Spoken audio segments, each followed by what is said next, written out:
미국의 워싱턴의 한 대학 연구팀이 흥미로운 실험을 했습니다. 잘 들어요. 지금 첫 시간부터 해찰하면 안 돼. 참가자들에게 감사일기를 쓰게 했습니다. 매일 자신이 감사할 일 3가지를 기록하게 했다죠. 그런데 2달 후 결과는 놀라웠습니다. 불과 2달 후에 놀라운 결과가 나왔습니다. 감사일기를 쓴 사람들의 우울지수가 25% 낮아졌다. 아멘 부활시키자고 했는데 금방 잊어버리고, 동의가 되면 무조건 아멘해서요. 내용에 동의가 되면 무조건, 여러분 대화할 때도 아멘 하세요. 얼마나 좋아. 그래요. 감사일기를 쓴 사람들의 우울지수가 20%나 줄었고 25%나 줄었고 삶의 만족도는 40%가 높아졌다. 감사해야 돼요, 안 해야 돼요? 안 하는 자는 바보죠. 바보는 하지 마세요. 이걸 알고도 안 하면 안 돼. 감사합시다. 예, 그렇습니다. 그러나 또 한 가지 더 중요한 사실이 밝혀졌습니다. 감사의 일을 떠올리기 전에 잊고 있었던 그 어떤 하나님이든 사람이든 그 은혜를 떠올리면서 감사하는 사람들 다 잊었잖아요. 예전에 오래전에 담임선생님, 나를 가르쳤던 교사, 감사한 사람 참 많아. 다 잊고 살았잖아요. 나를 도와줬던 분들, 힘들 때 기도해줬던 분들, 이런 사람들을 생각하며 감사일기를 쓴 사람은 유의미할 정도로 더 큰 변화가 일어났다라고 하는 통계를 발표했습니다. 사랑하는 성도 여러분, 감사는 행복의 통로입니다. 하나님이 만드신 거잖아요. 이스라엘 백성들은 애굽에서 건짐을 받았습니다. 출애굽했잖아요. 거기서 떠나오게 만들고 불가능한 걸 가능하게 하신 거예요. 10가지 재앙을 통해서. 그랬잖아요. 광야에서 그들은 불평하기 시작했습니다. 그런 상황들이 지나가고서 해결될 때마다 더 큰 하나님의 은혜를 생각하며 감사했어야 되는데 그러지 못했어요. 하나님을 잊곤 했습니다. 하나님을 잊으면 불신앙은 시작된다. 시작. 그렇습니다. 잊을수록 불신앙은 커지고 깊어집니다. 기억하면 기억할수록 감사가, 이 시면 깊은 곳에서부터 감사가 나오는 거예요. 할렐루야. 감사하는 여러분들이 되시기를 주님의 이름으로 축복합니다. 신명기 8장은 가나안 입성을 앞둔 모세가, 가나안에 못 들어가는 모세잖아요. 모세가 백성들에게 마지막으로 외치는 유언적 메시지지 않습니까? 내 하나님 여호와를, 이게 핵심이 그거예요. 내 하나님 여호와를 기억하라. 이게 전부예요. 이스라엘 백성들에게 내 하나님 여호와를 기억하라. 그 하나님을 기억하는 자가 감사할 수 있고, 그런 자가 교만하지 않을 수 있잖아요. 그런 자가 하나님 사랑받을 수 있잖아요. 여러분, 하나님의 은혜를 기억합시다. 물론 사람들에게 받은 은혜도 기억하면서 감사일기 씁시다. 여러분, 우울이 물러갈 줄로 믿습니다. 불평했던 것들이 사라질 줄로 믿습니다. 제가 얘기한 게 아니잖아요. 통계로 나온 거잖아요. 신명기 8장은 모세가 광야 40년을 회고하며 어떻게 살았는지 다 알잖아요. 리더니까 다 알죠. 이스라엘이 앞으로 맡게 될 풍요한 가나안 땅에서의 삶을 기억하면서 뻔히 보이는 그 상황들에 대한 것을 생각하면서 경고의 메시지를 전하고 있는 겁니다. 가나안 땅에 들어가면 먹을 것이 풍성해질 것이다. 더 이상 만나는 먹지 않아도 돼. 풍성하게 되면 될수록 하나님을 더 송축하고 찬양해야 되는데 지금까지 너희들을 보면, 인생을 보면 그렇지 않더라는 거예요. 조금 나아지면, 풍성해지면 더 고마워하고 감사하고 그런 삶을 살아야 되는데, 풍성해지고 넉넉하게 여유로우면 자기가 하나님처럼 살아. 이거 문제잖아요. 하나님 그거 제일 싫어하는 거거든요. 자기 영역에도 침범하는 것에 대해서는 완전 놓터칩니다. 그걸 모르면 자꾸 하나님처럼 얘기하고 하나님처럼 말하려고 그래요. 우리도 함께 모든 성도들은 하나님이 주신 지혜를 가진 줄로 믿습니다. 분별력을 가진 줄로 믿습니다. 그런 자가 있으면 안 돼요. 불쌍한 자예요.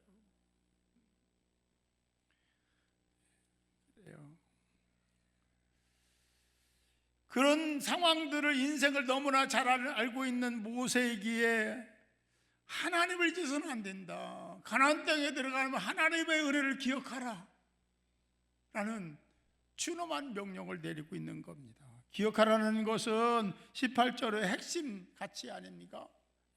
단순히 과거를 기억하고 회상하라는 것이 아니라 언약의 관계예요. 하나님과 언약 관계잖아요. 여러분도 이스라엘 백성들만 언약을 맺은 게 아니라 여러분도 구원 은혜가 있고 구원을 받았으면 하나님과 언약 관계가 형성됐음을 믿으시기 바랍니다.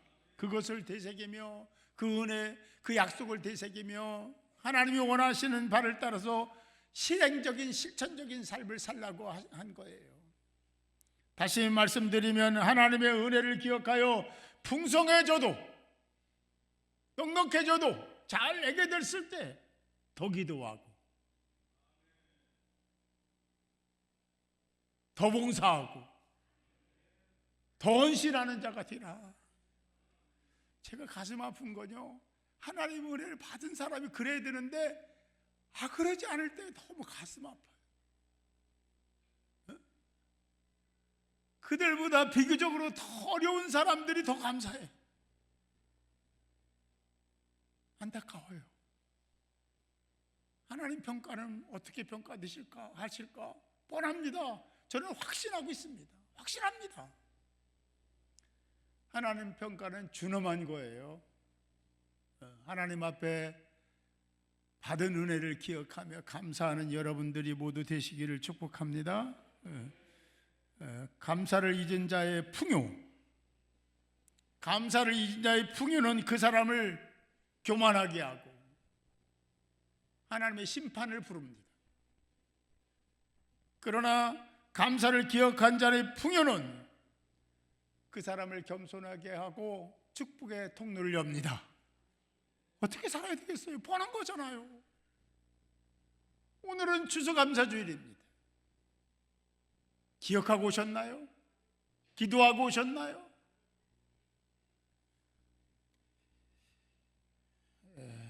초대교회 성도들은 굉장한 핍박을 받았습니다. 그들은 예배를 예배라고 하지 않고 유카리스티아라고 했습니다. 유카리스티아라는 것은 감사라는 의미입니다. 이 감사는 카리스에서 온 말입니다.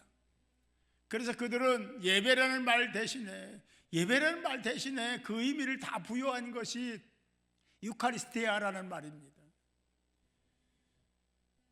왜 그랬냐면 예배드리러 간다, 예배드리자 그러면 금방 다 알아요.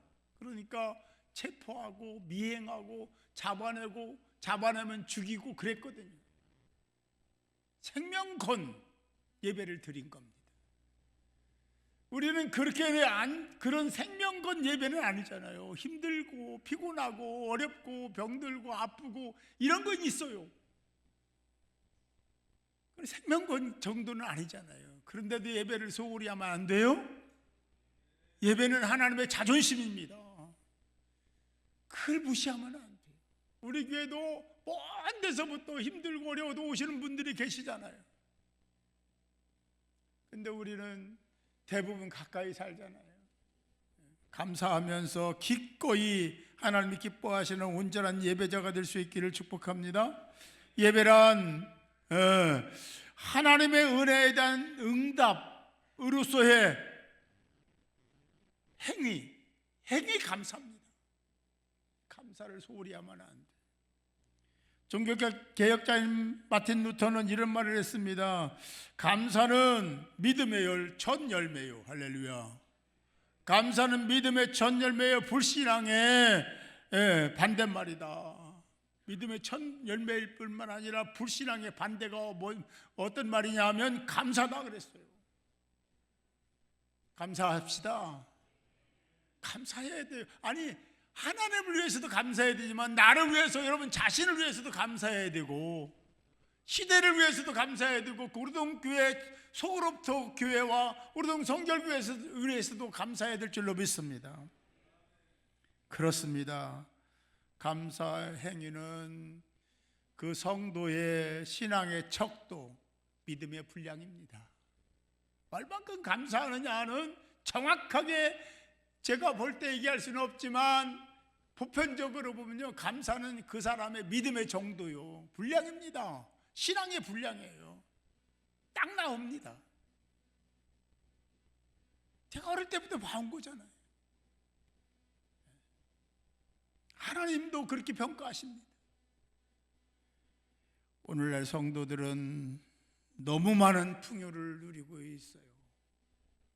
그럼 너무 많은 감사를 해야 되는데 그 반대 현상이 일어나고 있다는 것이 마음 아프다는 거죠. 하나님의 은혜임에도 알고 있고 그렇게 고백도 하는데 실제적인 삶에서는 하나님의 은혜는 온데간데 없고 자기만 등장하고 자기만 나타나고 자기가 했다고, 하나님이 하신 일까지도 자기가 했다고 채틀어가지고 자기가 영광 받으려고 하는 시도들을 하고 있다라는 것입니다. 감사절의 감사는 은혜를 기억하는 자만이 할 수 있는 신앙 고백인 줄 믿습니다. 감사해야 되는 행위가 있어야 한다는 거예요. 언제든지요, 늘요, 항상요. 그런데 현대 성도들은 그 큰 하나님의 사랑과 은혜를 기억하지는 못하는, 감사 생활하지 못하는 경우들이 너무 많은 것이 안타깝죠. 감사는 하나님 중심에서 떠났던 자들이 하나님 중심으로 돌아오는 통로요, 행위 언어라고 제가 말씀을 드렸습니다. 그냥 말로만 하는 게 아니에요. 감사는요. 사랑하는 성도 여러분, 하나님의 은혜를 기억하고 감사하는 저와 여러분이 될 수 있기를 축복합니다. 은혜를 기억하는 자만이 감사할 수 있고 감사하는 자만이 복을 받을 수 있습니다. 이건 하나님의 공의잖아요. 여기에 답이 있는 거예요. 해법이 있는 거예요. 생각해보세요. 감사하면서 다른 사람을 욕할 수 있습니까? 감사하면서 불평불만 할 수 없잖아요. 감사하면서 다른 사람 핥히고 짓밟고 그럴 수 없잖아요.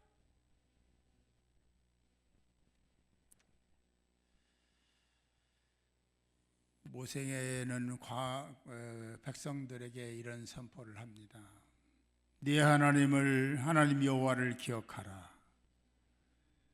그가 내게 재물 얻을 능력을 주셨느니라. 여러분이 한 게 아니에요. 여러분이 한 게, 여러분 애써서 노력해서 부자 됐다고 하는 말이죠. 어느 부분은 맞아요. 사람의 역할은 맞으니까. 그러나 결국은요, 하나님이 하신 겁니다. 내가 건강한 것도 하나님이 하신 겁니다. 내 자녀가 잘 된 것도 하나님이 하신 겁니다. 흐리지면 안 돼요. 그럼 감사해야 되잖아요. 은혜를 받은 만큼 헤아려 보세요. 너무 많다고 했잖아요. 새벽에 제가 선포했지만 하루에 500번 감사하자. 500번 얼마 안 걸려요. 해보세요. 그런지 안 그런지. 예. 500번도 못 한단 말이에요. 감사 속에 명약이 들어있고, 감사 속에 출구가 들어있고, 해법이 들어있습니다. 당연히 해야 되지 않겠습니까? 하나님은 살아계신 분이시고 하나님은 신실하신 분이십니다. 한 번도 거짓된 말을 한 적도 없고 약속한 것을 지키지 않은 적도 없습니다. 그 하나님이 누구냐? 여러분들의 아버지 되시는 거예요. 그러면 아버지를 신뢰해야 되잖아. 하나님의 사랑, 베푸시는 은혜를 기억하여 늘 감사하며 사는 여러분 모두가 되어서 이게 바로 하나님의 뜻 섭리구나라는 것을 체험하며 사는 복 있는 자들이 모두 되시기를 주님의 이름으로 축원합니다.